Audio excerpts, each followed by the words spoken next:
12h09, David Cameron va expliquer à son Parlement cet après-midi pourquoi il s'est opposé au nouveau traité européen, au risque d'un isolement du Royaume-Uni. Emmanuel Coste, vous êtes en direct de Londres pour BFM TV. Le Premier ministre britannique va minimiser cet incident ?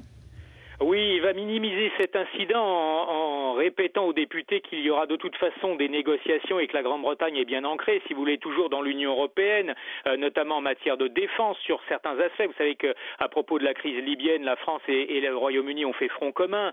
Et puis sur des questions également comme l'énergie, les énergies renouvelables, etc.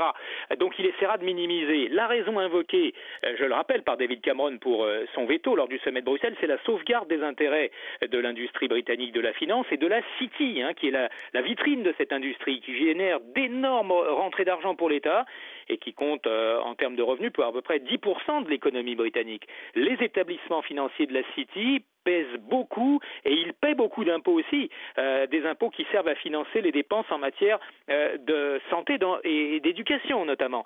Alors David Cameron va expliquer tout ça, il va rappeler tout ça, mais il cherchera aussi à convaincre, bien sûr, non pas les eurosceptiques de son propre parti qui ont applaudi des deux mains le veto du Premier ministre, mais certains conservateurs, et puis surtout les libéraux démocrates et les travaillistes, que c'est le bon cap à tenir pour protéger les intérêts de la City. Le problème, c'est que dans la City même, eh bien, il y en a certains qui ne sont pas du tout convaincus qu'en se protégeant des futurs mécanismes de contrôle et des régulations imposées par Bruxelles, on s'en sorte mieux et on craint donc un isolement du Royaume-Uni en marge des grands choix collectifs que ne manqueront pas de faire les 26 en matière économique et monétaire. La City, là encore, s'attend cet après-midi à être rassurée sur ce plan-là.